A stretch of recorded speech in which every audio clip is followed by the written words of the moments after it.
Now, I heard about these two little mice they were chased by a big cat, running all around the house. They were freaking out, the little mice. Then one of the mouse stopped. Look at the cat, it goes, "Ruff, ruff." The cat was super scared and ran away. So the mouse said to his friends, I told you it was a good idea to have a second language. So I want to talk to you today about inside information. Have you ever heard about this concept, inside information? Sometimes it's presented as something negative. When people get inside information, the stock market and thing, and that's illegal. But that's not what I want to talk to you. I call it inside information because this past week, as I was reading the Torah, I was having all these feelings that brought me back to my childhood. Let me explain. All of a sudden, I remember what I consider was one of my first deep conversations with my father. Alav Shalom. I don't know what happened. Somebody got I think it was a traffic ticket. And this person was saying that he didn't really know that what he did was illegal, right? But he got the ticket nevertheless. So I asked my father. I said, why did this happen? This is unfair. The person didn't know the law, but he got the ticket anyway. And he was telling me, he was teaching me that that's not the way it works. It's your responsibility to know the law, right? Then you cannot play, how do you call it? You cannot play dumb in front of the judge. And I said, but that's so unfair. Why is that the case? Why do you have to know everything? And then the law is changing all the time. So how can you do that? I said, well, that's your responsibility. But what if you can actually prove to the judge that you really didn't know? I said, no. Most of the time, that's not the way it works. The law is the law, and you have to pay the fine.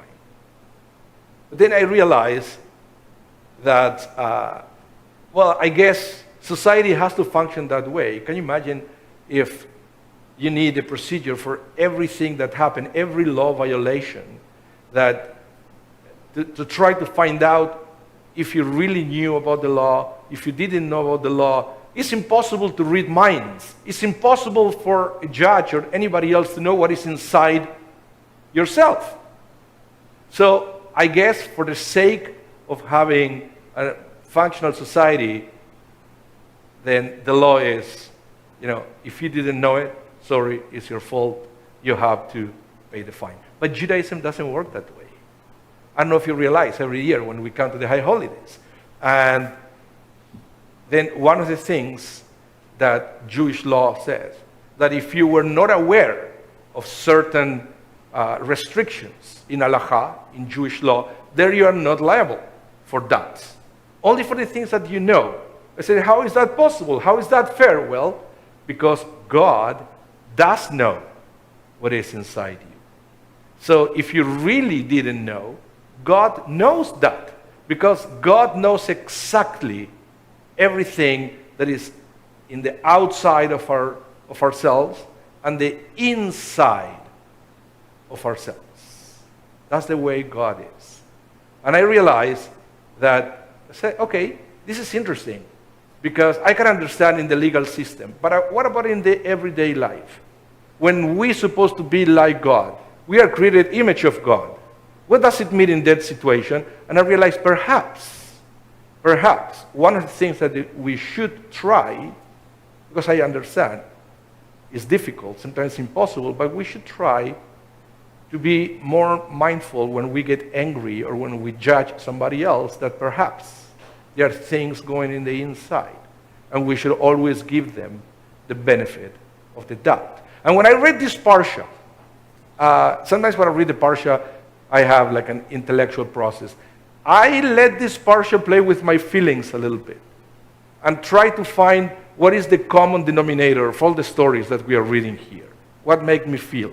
And I realized that Most of the things that are happening in this week's Parsha have to do with something that we cannot see, something that is in the inside. For example, we read about the census of the Levites. What does that have to do with the inside? And I realize, I have the feeling that the census is something that is good to know how many of us, how many people are there. But the problem is that for the census, everybody is equal. Everybody counts one. But then we realize that every individual is different. We can't say that everybody is equal, right?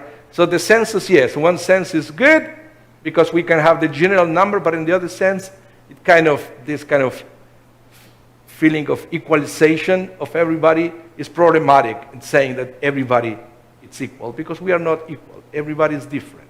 Okay, that's one thing. The other thing is, I realize, is talking about the Nazir, the story of Shimshon, Samson, that Jerome reads so beautifully for us.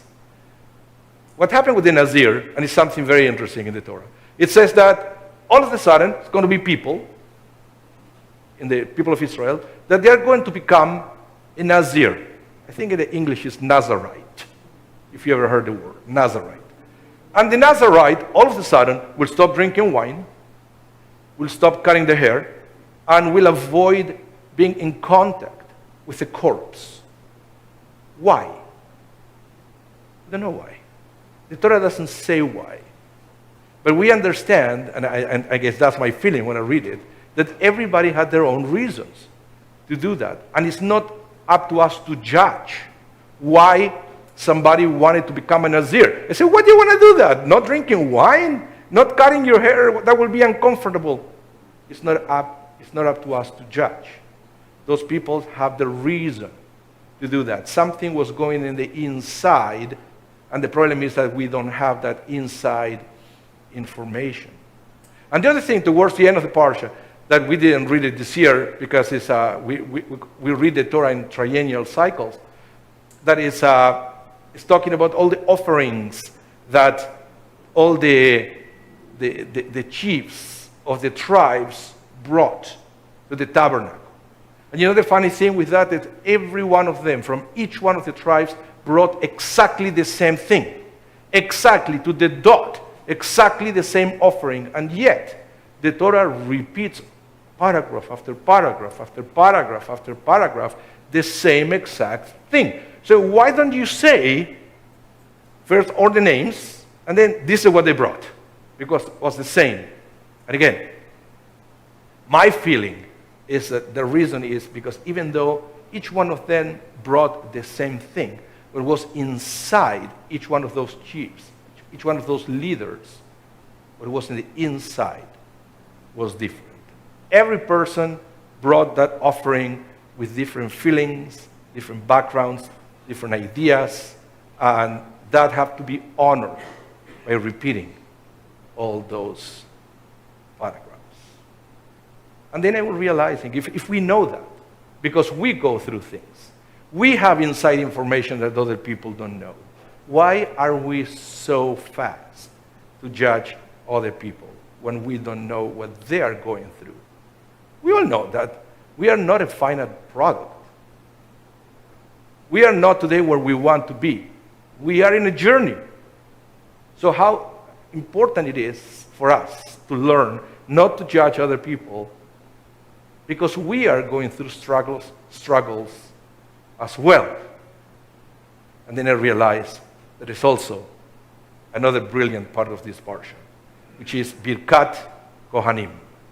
Is the blessing for the priests. Sometimes we sing it in the service. Yevarechecha Adonai. It's coming from this week's parsha. And which is interesting is, of course, we ask God to bless us and keep us and all that. But the last blessing, the one that wraps up the Birkat Kohanim, is Shalom. V'yasem lecha shalom. May God give you peace. But the rabbi said, hold on a minute. That's not right. Why is it in the singular? Give you peace. Isn't shalom, peace, something that it should be, should apply to a nation, to a society? That we don't we want peace, between nations? And the rabbis explained no, because in Birkat Kohanim, it's a different kind of peace that we are asking God. It's the internal peace. It's the personal peace. Because sometimes I realize that you can have peace outside. The nation could be a peaceful nation where you live. The neighborhood could be a peaceful neighborhood. But if you don't have peace inside yourself, then everything around you is going to be a problem and you will never be able to enjoy your blessings. So, what I learned from this parsha is that each one of us is going through struggles. And we ask God to bless us with internal peace. So perhaps we can stop judging others and start loving others the way the Torah teaches us. Shabbat Shalom.